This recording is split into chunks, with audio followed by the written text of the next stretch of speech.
जय जगन्नाथ जय श्रीराम बंधुगण आपण मानक मोर यही चैनल को स्वागत जनाऊे। बंधुगण आज भिडियोटी कुंभ राशि व्यक्तिशेष मानक पई बहुत गुरुत्वपूर्ण भिडियो अटे। यही भिडियो रे आलोचना करा जिवो जे कुंभ राशि व्यक्तिशेष मानक पई 2024 वर्षर एप्रिल मे जून यही तीनोटी मास यही कुंभ राशि व्यक्तिशेष मानक पई किपरि रहिबो ताहा यही भिडियो रे आमे आलोचना करिबा। आउ मध्य एही भिडियो रे कुंभ राशि व्यक्तिशेष मानकर स्वास्थ्य शिक्षा प्रेम वैवाहिक जीवन क्यारियर भाग्य बेपार यही सब किपरि रहिबो बा किपरि चलिबो एहा विषय रे मध्य संपूर्ण विस्तार रूप से आमे एही भिडियो रे आलोचना करिबा। आउ मध्य एही भिडियो रे आपण संपूर्ण रूप से जानि परिबे कि आपणकर नवग्रह केउं स्थिति रे रहिसंती एवं आपणको सेही नवग्रह कौन सब प्रदान करिवे। आउ मध्य आपणक कुंडली रे एमिति किछि ग्रह जहाँ अछंती जो माने आपणको अशुभत्व फल प्रदान करुछंती सेही अशुभत्व ग्रह मानक पई किछि प्रतिकार मध्य आपण माने एही भिडियो रे जानिबाकू पाइबे। हेले बंधुगण आपण माने सबु बेले एही गोटिए कथा को ध्यान रे रखंतु जेउ जिनिस आपणकर भाग्य रे नथाए ताहा आपणको आपण पाइबा पई जेते भी चेष्टा करिवे तेबे जेउ जिनिस आपणक पाखरे अछि ताकू मध्य आपण आपणक ठारू दूराई देवे। बंधुगण वर्तमान आसंतु कुंभ राशि व्यक्तिशेष मानक पई एही भिडियो रे किछि गुरुत्वपूर्ण तथ्य संपर्क रे आलोचना करिबा। सेथिपई आपण माने भिडियोटी को शेष पर्यंत देखंतु। तो बंधुगण वर्तमान चलंतु आरंभ करिबा एही कार्यक्रम को जहा कि आपण मानकर कुंडली रे जन्म राशि उपरे आधारित। एप्रिल मे एवं जून मासर आरंभ रे कुंभ राशि रे नवग्रह मानकर स्थिति संपर्क रे आज सर्वप्रथमे जानिबा बा वर्तमान सर्वप्रथमे नवग्रहर स्थिति मानक विषय रे जानिबा। बंधुगण वर्तमान आपणकर प्रथम भाव रे शनि एवं मंगल आपणकर विराजमान अछंती। आउ आपणकर द्वितीय भाव रे सूर्य शुक्र एवं राहु विराजमान अछंती। आउ आपणकर तृतीय भाव रे देवगुरु बृहस्पति एवं आपणकर बुध ग्रह विराजमान अछंती। बंधुगण आपणकर आगको आसुथुवा 3 मास मध्यरे आपणकर कुंडली रे बा आपणकर भाग्य रे बहुत बड़ परिवर्तन हेबाकू जाउछि। कारण आपणक कुंडली रे देवगुरु बृहस्पति तांकर स्थान परिवर्तन करुछंती जहा कि आपण मानकर जीवन को संपूर्ण रूप से बदलाई देव। आपण माने भल भाव रे देखंतु जे आपणकर देवगुरु बृहस्पति आपणकर वर्तमान तृतीय भाव रे अछंती। हेले मे मासर आरंभरू आपणकर कुंडली रे देवगुरु बृहस्पति आपणकर चतुर्थ भाव को चलन करिवे। ताहा आपणकर कौन रहिबो प्रभाव वर्तमान आसंतु ताहा संपर्क रे जानिबा। बंधुगण सबुठारु प्रथमे आमे जानिबा कि आपण मानकर स्वास्थ्य किपरि रहिबो बा कुंभ राशि व्यक्तिशेष मानकर स्वास्थ्य किपरि रहिबो। आगामी 3 मास मध्यरे आपणकर स्वास्थ्य बा आपणकर देह किपरि रहिबो सुस्थ रहिबो कि नाही ताहा संपर्क रे संपूर्ण विस्तार रूप से जानिबा। तो बंधुगण आपणक कुंडलीर प्रथम भावटी हेउची स्वास्थ्यर भाव। आउ आपणकर प्रथम भावर अधिपति हेउछंती शनिदेव। आउ शनिदेव आपणकर कुंडली रे निज घरे मंगल ग्रहंक सहित विराजमान अछंती। आउ मध्य से प्रथम स्थान रे बा प्रथम घरे निज घरे रहिचंती। आउ मंगल ग्रह आपणकर तृतीय एवं दशम घरर अधिपति अटंती। जेतेबेले आपणक कुंडली रे शनिदेव निज घरे विराजमान अछंती तो आपणकर स्वास्थ्य समस्या किपरि रही पारिबो। तो बंधुगण आपण माने एही कथा मन रखंतु जे कौनसी ग्रह निजर घर को खराब करि नथांती बरं से तार घर को मजबूत बनाई थांती। आपणक कुंडली रे शनि ग्रह बहुत मजबूत अछंती हेले आपणकर तृतीय घरे बुध ग्रह विराजमान अछंती। आपणको 14-15 एप्रिल पर्यंत किछि त्वचा संबंधित समस्या आपणकर देखा देई पारे। आउ मध्य आपणक स्किन रे एलर्जी भली अनेक प्रकारर समस्या मध्य देखा देई पारे। मोटामोट भाव रे कहबाकू गले आपणक शरीर रे कौनसी स्किन इन्फेक्शन जनित समस्या देखा देई पारे। काहेकि ना बुध ग्रह हेउछंती आपणक पंचम स्थानर अधिपति। आउ पंचम भाव आमर पेटर भाव होइताए। हेले मे मास आउ जून मास आपणकर स्वास्थ्य को नहीं बहुत अधिक भल रहिबो। आउ स्वास्थ्य को नहीं जहाँ भी किछि आपणकर समस्या थिला ତାହା ଆପଣଙ୍କର ମେ ମାସ ପରେ ସେହି ସବୁ ସମସ୍ୟା ଦୂର ହୋଇଯିବ। ବର୍ତ୍ତମାନ ଜାଣିବା ଆପଣଙ୍କର ଶିକ୍ଷା କ୍ଷେତ୍ରର ସ୍ଥିତି କିପରି ରହିବ ଆପଣଙ୍କର ଆଗାମୀ 3 ମାସ। ବିଦ୍ୟାର୍ଥୀମାନଙ୍କ ପାଇଁ ଆଗାମୀ 3 ମାସ କିପରି ରହିବ। ବନ୍ଧୁଗଣ, ରାଶି ଚକ୍ରରେ ପଞ୍ଚମ ଭାବ ହୋଇଥାଏ ଆପଣଙ୍କର ଶିକ୍ଷା କ୍ଷେତ୍ରର ଭାବ। ଆଉ ଆପଣଙ୍କର ପଞ୍ଚମ ଭାବର ଅଧିପତି ହେଉଛନ୍ତି ବୁଧ ଗ୍ରହ। ଆଉ ଆପଣଙ୍କର ବୁଧ ଗ୍ରହ ତୃତୀୟ ଭାବରେ ବିରାଜମାନ ଅଛନ୍ତି। ହେଲେ ଆଉ କିଛି ସମୟ ପରେ କିଛି ଦିନ ପରେ ବୁଧ ଗ୍ରହ ଆପଣଙ୍କର ଦ୍ୱିତୀୟ ଭାବକୁ ଚଳନ କରିବେ। ଆପଣ 15 ଏପ୍ରିଲ ପର୍ଯ୍ୟନ୍ତ କୌଣସି ବି ଜିନିଷକୁ ନେଇ ଆପଣ ତରବର ହୁଅନ୍ତୁ ନାହିଁ। ଆଉ ଆପଣଙ୍କର ପାଠପଢ଼ାକୁ ନେଇ ଆପଣ ତରବର ହୁଅନ୍ତୁ ନାହିଁ। ଆପଣ ଆପଣଙ୍କର ମନକୁ ସ୍ଥିର ରଖନ୍ତୁ। ଆଉ ଆପଣ ଆପଣଙ୍କର ମନକୁ ଏକାଗ୍ର ଚିତ୍ତ କରି ରଖନ୍ତୁ। କାହିଁକି ନା ଏପ୍ରିଲ ମାସର ଆରମ୍ଭରୁ ଆପଣଙ୍କର ମନ ଟିକିଏ ବିଚଳିତ ହୋଇପାରେ, ଆଉ ଏକାଗ୍ରତା ନ ରହିପାରେ, ଆଉ ମଧ୍ୟ ଆପଣଙ୍କର ପାଠପଢ଼ାରୁ ଟିକିଏ ମନ ହଟିପାରେ, ଆଉ ମଧ୍ୟ ଆପଣ ଟିକିଏ ତରବର ହୋଇପାରନ୍ତି। ହେଲେ ମେ ମାସ ଆଉ ଜୁନ୍ ମାସ ଆପଣଙ୍କର ପାଠପଢ଼ାକୁ ନେଇ ଏହି 2ଟି ମାସ ସର୍ବୋତ୍ତମ ରହିବ। ସବୁଠାରୁ ବେଶୀ ଭଲ ରହିବ ଯେତେବେଳେ ବୁଧଦେବ ଆପଣଙ୍କର ନିଜ ଘରେ ଚଳନ କରିବେ, ମାନେ ଆପଣଙ୍କର ପଞ୍ଚମ ଭାବରେ ଚଳନ କରିବେ। 15 ଜୁନ୍କୁ ଆପଣଙ୍କର ବୁଧ ଗ୍ରହ ପଞ୍ଚମ ଭାବରେ ଚଳନ କରିବେ। ସେହି ସମୟରେ ଆପଣଙ୍କର ପାଠପଢ଼ାକୁ ନେଇ ଆପଣଙ୍କୁ ବହୁତ ବଡ଼ ଶୁଭଫଳ ପ୍ରାପ୍ତି ହେବ। ମୋଟାମୋଟି ଉପରେ କହିବାକୁ ଗଲେ ଆପଣଙ୍କର ପାଠପଢ଼ାର ସ୍ଥିତି ବହୁତ ଭଲ ରହିବ। ବର୍ତ୍ତମାନ ଜାଣିବା ଆପଣଙ୍କର ପ୍ରେମ ଜୀବନ କିପରି ରହିବ ଆସୁଥିବା ଆଗାମୀ 3 ମାସରେ। ବନ୍ଧୁଗଣ, ରାଶିଚକ୍ରର ପଞ୍ଚମ ଭାବ ହୋଇଥାଏ ଆପଣଙ୍କର ପ୍ରେମର ଭାବ, ଶିକ୍ଷାର ଭାବ, ସ୍ୱାସ୍ଥ୍ୟର ଭାବ, ସନ୍ତାନର ଭାବ। ଆଉ ପୂର୍ବରୁ ମୁଁ ଯେପରି କହିଲି ଆପଣଙ୍କର ବୁଧ ଗ୍ରହ ତୃତୀୟ ଭାବରେ ବିରାଜମାନ ଅଛନ୍ତି, ଆଉ ଶନିଦେବ ଆପଣଙ୍କର ପ୍ରଥମ ଭାବରେ 7.5 ବନାଉଛନ୍ତି। ତ ଏହି କାରଣରୁ ବନ୍ଧୁଗଣ ଆପଣଙ୍କୁ କିଛି ଜିନିଷର ଧ୍ୟାନ ରଖିବାକୁ ପଡ଼ିବ। ଏବଂ ଶନିଙ୍କ ସହିତ ମଙ୍ଗଳ ଗ୍ରହ ମଧ୍ୟ 23 ଏପ୍ରିଲ ପର୍ଯ୍ୟନ୍ତ ଅଛନ୍ତି। ଆଉ ଶନି ଗ୍ରହ ସହିତ ମଙ୍ଗଳ ଗ୍ରହର ବସିବା ଏହି ସ୍ଥିତିକୁ ଭଲ ମାନାଯାଇ ନଥାଏ। ଏହା ଆପଣଙ୍କ ମନରେ ଆଗ୍ରେସନ୍ ଆଣିଥାଏ, କ୍ରୋଧ ଆଣିଥାଏ, ଆଉ ଆପଣଙ୍କର ମନ ମଧ୍ୟରେ ବହୁତ ଅଧିକ ଜିଦି ଦେଖା ଦେଇଥାଏ, ଆଉ ଆପଣଙ୍କ ମନରେ ଆଟିଟ୍ୟୁଡ଼ ଦେଖାଦେଇପାରେ। ଆଉ ମଧ୍ୟ 23 ଏପ୍ରିଲ ପର୍ଯ୍ୟନ୍ତ ଆପଣଙ୍କର ପ୍ରେମ ଜୀବନରେ ଟିକିଏ ଆଗ୍ରେସନ୍ ଦେଖାଦେଇପାରେ, ଆଉ ମଧ୍ୟ ଟିକିଏ କ୍ରୋଧ ଦେଖାଦେଇପାରେ, ଜିଦିପଣ ଦେଖାଦେଇପାରେ। ଆପଣଙ୍କୁ ଏହିସବୁ ପ୍ରତି ଟିକିଏ ବିଶେଷ ଅଧିକ ଧ୍ୟାନ ଦେବାର ଅଛି। କାହିଁକି ନା ଶନି ଏବଂ ମଙ୍ଗଳ ଆପଣଙ୍କର ରାଶିରେ ପ୍ରଥମ ଭାବରେ ଅଛନ୍ତି। ଆଉ ଆପଣଙ୍କ ମଧ୍ୟରେ କୌଣସି ଛୋଟ ଛୋଟ କଥାକୁ ନେଇ ବହୁତ ବଡ଼ ମନମତାନ୍ତର ହୋଇଯାଇପାରେ। ଏହିସବୁ କଥା ପ୍ରତି ଆପଣ ଟିକିଏ ବିଶେଷ ଧ୍ୟାନ ଦେବେ।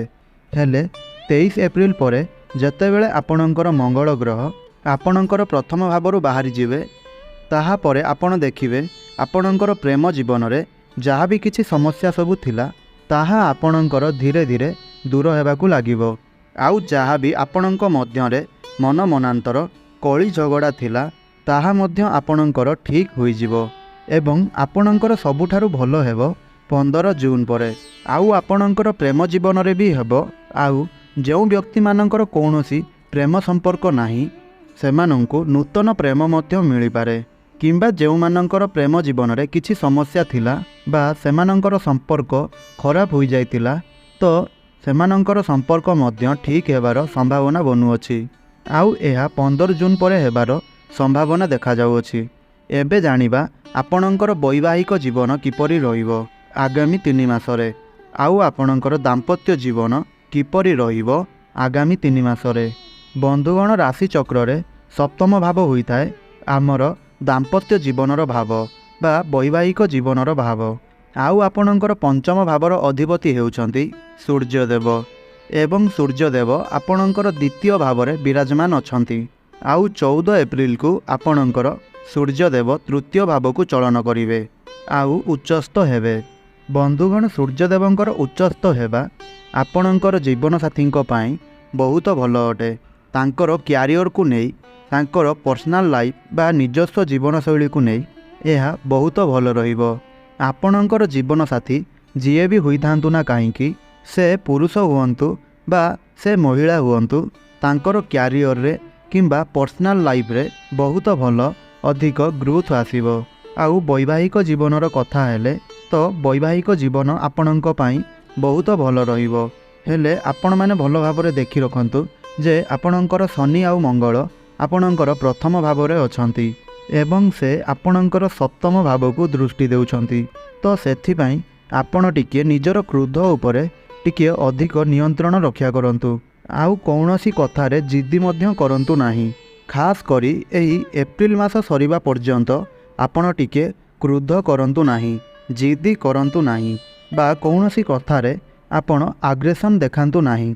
नचेत आपणक मध्यरे छोट छोट कथा को नहीं मन मनांतर होई पारे आउ आपण आपणकर जीवन साथीक सम्मुखरे खराब मध्य बनि जाई पारंती। तो एही सब कथा प्रति आपण टिके अधिक विशेष ध्यान देवे कहीं शनिदेव आपणकर राशि रे बा आपणकर कुंडली रे 7.5 बनाउछंती एवं से मंगल ग्रहंक सहित अछंती।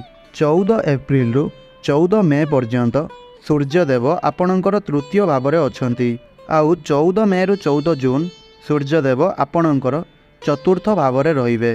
पुणी 15 जून को से आपणकर पंचम भाव को आसीजिवे। तो एठारे आपणकर वैवाहिक जीवन आपणक पई भल रहिबो। आउ जदि आपण कौनसी प्रॉपर्टी बा कौनसी स्थान बा कौनसी जागा सबू किनिबा को चाहुछंती किंबा कौनसी गाड़ी मोटर इत्यादि किनिबा को चाहुछंती किंबा आपण कौनसी जमी किनिबा को चाहुछंती किंबा बिक्री करिबा को चाहुछंती ताहेले 14 मे रु 14 जून पर्यंतर समय आपणक पई बहुत अधिक भल रहिबो। पुणी 15 जून परे आपणकर फैमिली रिलेशन को नहीं आपणकर समय बहुत भल रहिबो किंबा आपण आपणक स्त्री सहित मिसी संतानर प्लानिंग करि पारंती। वर्तमान जानिबा आपणक जीवनर सबुठारु महत्वपूर्ण विषय जहाँकि आपणकर भाग्य आपणकर क्यारियर एवं आपणकर व्यापार वाणिज्यर स्थिति किपरि रहिबो आपणकर आगामी 3 मास मध्यरे। बंधुगण आपणकर नवम भाव होइथाय आपणकर भाग्यर भाव एवं दशम भाव होइथाय आपणकर क्यारियर भाव एवं नवम भावर अधिपति हेउछंती शुक्र ग्रह एवं शुक्र ग्रह आपणकर द्वितीय भाव में उच्चस्थ होई करी बसिछंती किंतु से 25 एप्रिल को आपणकर तृतीय भाव को आसीजिवे। 25 एप्रिल पूर्वर आपणकर भाग्य बहुत भल अछि काहींकिना आपणकर शुक्रदेव उच्चस्थ होई करी बसिछंती किंतु 25 एप्रिल लो नहीं करी 19 मे पर्यंत आपणଙ୍କୁ आपणकर भाग्य रे टिके कमी देखिबाकू मिली पारे काहींकिना आपणक कुंडली रे शुक्रदेव आपणकर शत्रुंक घर को आसीबे किंतु से निजर घर को देखिबे आपणकर नवम भाव को देखिबे। जेते समस्या आसिले मध्य आपणकर समस्त कार्य पूर्ण होइजिवो किंतु 25 एप्रिल पूर्वरु समय आपणक पई बहुत भल अछि। जदि आपण शेयर मार्केट स्टॉक मार्केट आउ आपण जदि कौनसी बड़ इन्वेस्टमेंट करने को चाहूँगी किंबा आपण कौनसी बड़ कार्य आरंभ करने को चाहूँगी किंबा कौनसी शुभ मांगलिक कार्य आपण करने को चाहूँगी किंबा किछि भी आपण बड़ करने को चाहूँगी ताहेले आपण सेही सब कार्य को 25 एप्रिल पूर्वरु करंतु। समय आपणक पई बहुत भल अछि आउ आपणकर भाग्य आपणଙ୍କୁ साथ देव किंबा 19 मई परे करंतु काहींकिना 19 मे को आपणकर शुक्रदेव आपणकर तृतीय भाव को छाड़ी चतुर्थ भाव में चलन करिवे। तो 19 मे परे आपणकर भाग्य आपणक पई बहुत अधिक भल रहिबो। आउ आपणकर क्यारियर कथा हेबा जदि दशम भाव होइताए आपणकर क्यारियर भाव एवं दशम भावर अधिपति हेउछंती आपणकर मंगल ग्रह एवं मंगल ग्रह आपणकर प्रथम भाव में विराजमान अछंती। 23 एप्रिल पर्यंत मंगल शनि सहित आपणकर प्रथम भाव में अछंती। एहार माने एहा कि मु मो हिसाब रे काम करिवि मते जदि कौनसी लोक किछि कहिबो ताहेले ता कथारे मु काम करिवि नाही। बंधुगण आपणकर स्वभाव एपरि रहिबो। 23 एप्रिल पर्यंत आपण टिके आपणकर काम कार्य रे ध्यान दियंतु किंतु 23 एप्रिल को आपणकर मंगलदेव आपणकर द्वितीय भाव में चलन करिवे निजर मित्र घर को चलन करिवे। तो आपण मानंकु 23 एप्रिल परे ଆପଣଙ୍କ କ୍ୟାରିୟରର ବହୁତ ଅଧିକ ଶୁଭଫଳ ପ୍ରାପ୍ତି ହେବ। ଆଉ ମଧ୍ୟ ଆପଣଙ୍କର କାମ କାର୍ଯ୍ୟରେ ବହୁତ ବଡ଼ ଉନ୍ନତି ହୋଇପାରେ। ଆଉ ଆପଣଙ୍କର ମଧ୍ୟ ଜ୍ଞାନ ବଢ଼ିପାରେ। ଆଉ କାମ କାର୍ଯ୍ୟକୁ ନେଇ ଆପଣଙ୍କର ମନରେ ନୂଆ ନୂଆ ଆଇଡ଼ିଆ ସବୁ ଆସିପାରେ। ଆଉ କାମ କାର୍ଯ୍ୟରେ ଆପଣଙ୍କର ମନ ଲାଗିବ। ଆଉ ମଧ୍ୟ କାମ କାର୍ଯ୍ୟରେ ଆପଣଙ୍କୁ ମାନ ସମ୍ମାନ ପ୍ରାପ୍ତି ହେବ।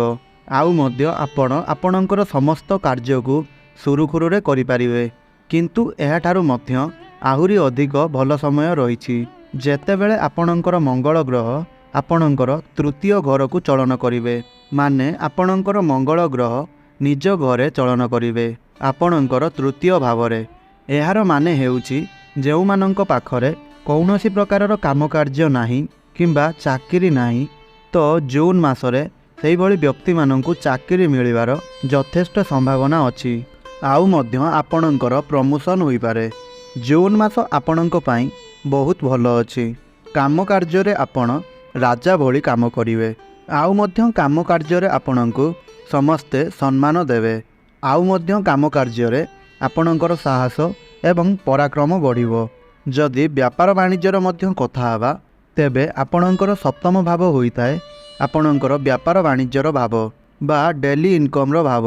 14 ଏପ୍ରିଲରୁ ନେଇକରି 14 ମେ ପର୍ଯ୍ୟନ୍ତ ଆପଣଙ୍କର ବେପାର ବାଣିଜ୍ୟ ବହୁତ ଭଲ ରହିବ। ଆଉ ମଧ୍ୟ ଆପଣ ନୂଆ ବେପାର ବାଣିଜ୍ୟ ମଧ୍ୟ ଆରମ୍ଭ କରିପାରନ୍ତି। ପୁଣି 14 ମେ ପରେ ଆପଣଙ୍କର ବେପାରରେ ବହୁତ ଅଧିକ ଉନ୍ନତି ହେବ। ଆଉ ମଧ୍ୟ ଆପଣଙ୍କର ଡେଲି ଇନକମ୍ ବଢ଼ିବ। ତ ମୋଟାମୋଟି ଭାବରେ ଆପଣଙ୍କୁ କହିବାକୁ ଗଲେ ଆଗାମୀ 3 ମାସ ଆପଣଙ୍କର ବେପାର ବାଣିଜ୍ୟକୁ ନେଇ ବହୁତ ଭଲ ଅଛି। ଆଉ ମଧ୍ୟ ଆପଣଙ୍କର ବେପାରରେ ଆପଣଙ୍କର ବହୁତ ଅଧିକ ଗ୍ରୋଥ୍ ହେବ। ଆଉ ମଧ୍ୟ ଆପଣ ବେପାରକୁ ନେଇ କୌଣସି ଚିନ୍ତା କରିବା ଆବଶ୍ୟକ ନାହିଁ। ହେଲେ 14 ଏପ୍ରିଲ ପୂର୍ବରୁ ଆପଣ ଟିକିଏ ଆପଣଙ୍କର ବେପାର ବାଣିଜ୍ୟ ଉପରେ ଟିକିଏ ଗୁରୁତ୍ୱ ଦିଅନ୍ତୁ। କିନ୍ତୁ ହଁ, ଆପଣଙ୍କର ଦେବଗୁରୁ ବୃହସ୍ପତିଙ୍କର ବହୁତ ବଡ଼ ପରିବର୍ତ୍ତନ ହେଉଅଛି। 1 ମେ'କୁ ଆପଣଙ୍କର ଦେବଗୁରୁ ବୃହସ୍ପତି ଚତୁର୍ଥ ଭାବକୁ ଚଳନ କରିବେ। ଆଉ ଦେବଗୁରୁ ବୃହସ୍ପତି ଆପଣଙ୍କର ଧନ ଭାବର ଏବଂ ଲାଭ ଭାବର ଅଧିପତି ଅଟନ୍ତି। ଯେତେବେଳେ ସେ ଚତୁର୍ଥ ଭାବକୁ ଆସିବେ, ଆପଣଙ୍କର କ୍ୟାରିୟର ଭାବକୁ ଦୃଷ୍ଟି ଦେବେ ବା ଆପଣଙ୍କର କାମ କାର୍ଯ୍ୟ ବହୁତ ଭଲ ରହିବ। ଆଉ ଆପଣଙ୍କର ଧନ ବୃଦ୍ଧିର ମଧ୍ୟ ବହୁତ ଅଧିକ ସଂକେତ ମିଳୁଅଛି। ଆଉ ମଧ୍ୟ ଆପଣଙ୍କର ପ୍ରମୋସନ୍ ହୋଇପାରେ। 1 ମେ ପରେ ଆପଣଙ୍କର ଫାଇନାନ୍ସିଆଲ ଗ୍ରୋଥ୍ ହୋଇପାରେ। ଆଉ ଆପଣଙ୍କର ଇନକମ୍ ମଧ୍ୟ ବଢ଼ିପାରେ। ବର୍ତ୍ତମାନ ଜାଣିବା କିଛି ଉପାୟ ବିଷୟରେ, ଯାହାକୁ କରିବା ଦ୍ୱାରା ଆପଣଙ୍କର ଯାହା ବି କିଛି ସମସ୍ୟା ରହୁଅଛି ତାହା ଆପଣଙ୍କର ଦୂର ହୋଇପାରିବ। ଆପଣ ପ୍ରତ୍ୟେକ ଦିନ ଭଗବାନ ଶନିଦେବଙ୍କର ବୀଜ ମନ୍ତ୍ରର ଜପ ଅବଶ୍ୟ କରନ୍ତୁ। ଆଉ ମଧ୍ୟ ଆପଣ ଶନି ବୀଜ ମନ୍ତ୍ରର ଜପ ପ୍ରତିଦିନ 108 ଥର କରନ୍ତୁ। ଏହା ଆପଣଙ୍କ ପାଇଁ ବହୁତ ଭଲ ରହିବ। ଏବଂ ପ୍ରଭୁ ଗଣେଶଙ୍କର ଆପଣ ପୂଜା ଆରାଧନା କରନ୍ତୁ। ଓମ୍ ନମଃ ଶିବାୟ।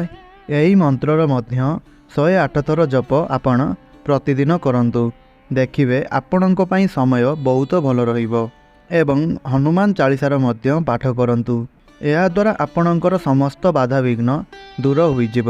ଆଉ ଆପଣଙ୍କର ଜୀବନ ମଙ୍ଗଳମୟ ହେଉ, ଏହା ପ୍ରଭୁ ଜଗନ୍ନାଥଙ୍କ ପାଖରେ ଏତିକି ପ୍ରାର୍ଥନା।